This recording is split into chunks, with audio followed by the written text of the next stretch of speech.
Men bu sozlarni yozarkanman, har bir harf ko'z yoshlarimga qorishib, yuragimni ming bo'lakka parchalamoqda. Qalbimning eng tubida saqlagan, hech kimga aytolmagan, aytishga haqqim ham bo'lmagan o'sha mudhish sirimni bugun oq qog'ozga to'kmoqchiman. Mening ismim sirligicha qolsin. Chunki mening qismatim qora la'nat tamg'asi bosilgan qismat. Men oddiy qiz emasman, men o'zining tugishgan akasiga ko'ngil qo'ygan, bu dunyoda tiriklayin dozax olovida yonayotgan gunohkorman. Biz bir oilada, bir hovlida, bir ota-onaning mehri oqshida ulg'aydik. Akam mendan 4 yosh katta edi. Bolaligimni eslasam, faqat uning menga qilingan hamxo'rliklari ko'z oldimga keladi. U mening himoyachim, sirdoshim, eng yaqin do'stim edi. Yiqilib tushsam tizzamning qonini artib yupatgan ham, boshqalar xafa qilsa o'rtaga tushgan ham u edi. Bizni bolaligimiz hammada bo'lgani kabi bexubor, toza otdi. Ammo yillar o'tib, men ulg'aygan sari ichimda tushunarsiz, sirli va juda qo'rqinchli bir tuyg'u ildiz ota boshladi. 16 yoshga to'lgan bahorim edi. Bir kuni uning bog'da ishlab, terlab ketgan yuzini, kuchli qo'llarini va menga qarab jilmaygan ko'zlarini ko'rdim-u, yuragim negadir qattiq urib ketdi. Boshida bu hissiyotni tushunmadim. O'zimni aldadim. Lekin vaqt o'tgani sari unga shunchaki aka sifatida qaray olmasligimni anglab yetdim.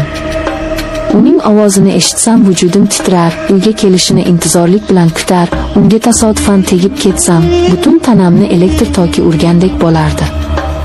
Bu oddiy qardoshlik mehri emasdi. Bu butun borlig'imni egallab olayotgan telbalarcha kuydirguvchi bir ishq edi.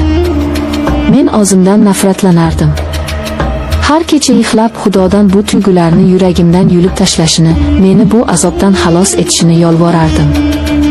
Ko'zguga qarab o'zimga la'natlar o'qirdim. Axir u sening qoning-ku. Qanday qilib bunday razil oyga borishim mumkin, derdim o'zimga o'zim. Lekin sevgi qachon aqlni tinglagan? Qachon o'z ixtiyori bilan kelib ketgan? Tuyg'ularim menga bo'ysunmasdi. Eng dahshatlisi shunda ediki, ko'p o'tmay u ham menga o'zgacha qarayotganini seza boshladim. Bizning nigohlarimiz uchrashganda havoda qandaydir so'zsiz va olovli bir uchqun chaqnardi.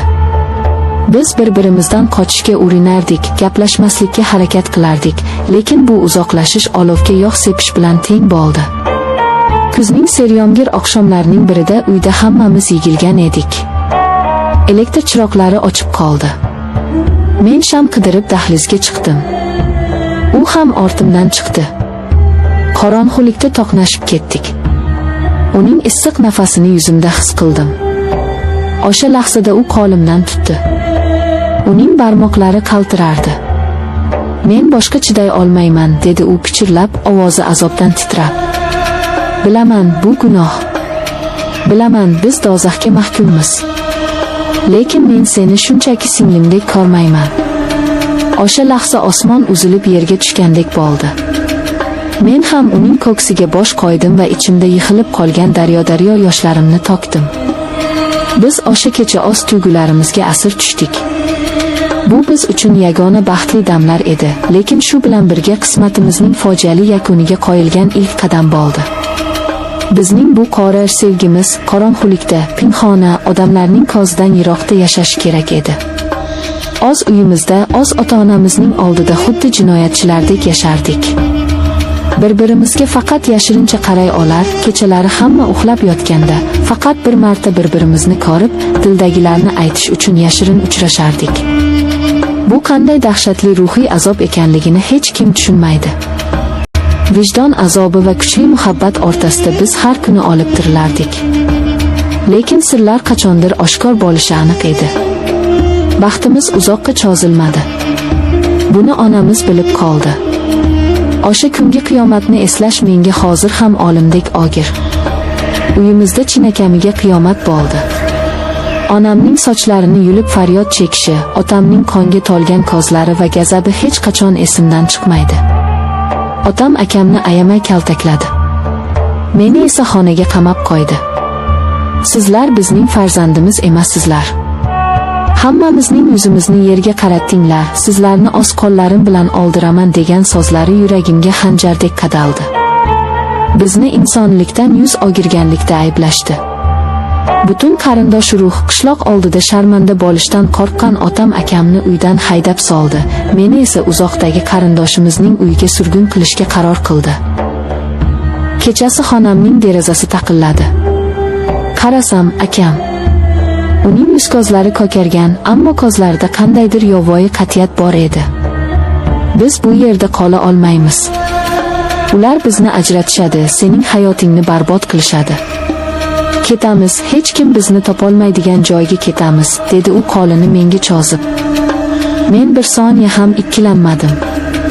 U bilan olimga ham tayyor edim. Qishning izgirinli tunida qalin qor yog'ayotgan pallada uydan qochdik. Qayerga borishimizni, nima yeb ichishimizni ham bilmasdik. Faqat birga bo'lsak, faqat bir-birimizning nafasimizni sezib tursak bas edi. Biz tog'lar tomon, qo'shni tuman sari piyoda yo'l oldik. Tabiat ham xuddi ota-onamiz kabi bizga qarshi isyon ko'tarardi. Sovuq suyak-suyagimizdan otib ketardi. Qattiq bo'ron boshlandi. Qor ko'zimizni kor qilgudek, oyoqlarimizni esa muzlatib qo'ygudek darajada ayoqsiz yog'ardi. Tizzadan qor kechib yurishdan tinkam quridi. Oxiri charchadim va qor ustiga yiqildim. Men boshqa yura olmayman, dedim yig'lab. U meni yelkasiga ko'tarib oldi. O'zining qalin ustki kiyimini yechib menga kiydirdi, o'zi esa yupun kiyimda qoldi. Chida, oz qoldi, jonim. Biz albatta baxtli bo'lamiz, derdi u to'xtovsiz. Lekin qayerga ketyapmiz, oxiri bormi bu yo'lni? Yurishga uning ham majoli qolmadi. Men juda sovuq qotyapman, dedi u xirillab. Lekin sen issiqqinasan. Men faryod urib uning yuzlarini ishqalardim, unga yopishib uni isitishga urinardim. Menga qara, ko'zingni och. Meni tashlab ketma, deb yolvorardim yig'lab. U menga so'nggi bor shu qadar mehr va o'g'riq bilan qaradiki, bu qarashni umrimning oxirigacha unutmayman. Uning muzlab borayotgan lablari qulog'imga pichirladi. Meni kechir. Seni bu jahannamga men tortdim. Lekin Xudo haqqi, men seni hammadan ham ko'proq sevdim. Shu so'zlarni aytib, uning boshimga qo'yilgan og'ir qo'li pastga tushib ketdi. Ko'zlari ochiq holda, labida kichik bir tabassum bilan u jonsiz qotib qoldi. Mening suyanchigim, mening gunohim, mening yagona sevgim o'z joni bilan mening hayotimni sotib olib, meni butunlay yolg'iz tashlab ketdi. Men o'sha mudhish tunda, muzlagan gorda akamning, sevikli insonimning murdasini quchoqlab tonggacha faryod urdim. Men tirik qoldim. Jismonan tirik qoldim. Ammo o'sha tunda mening qalbim, mening ruhim o'sha yerda, uni yonida muzlab olgan edi. Hozir men olis bir qishloqda, yolg'izlikda yashayman.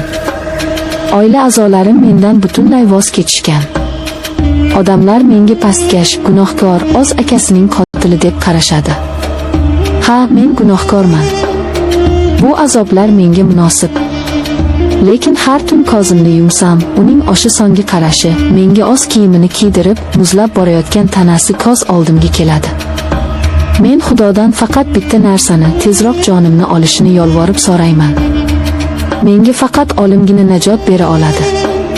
Chunki umid qilamanki, narigi dunyoda Xudoning oldida qon rishtalari ahamiyatini yo'qotadi va biz do'zax olovida bo'lsa ham aka-singil emas, shunchaki bir-biriga intilgan oshiq sifatida abadiy birga bo'lamiz.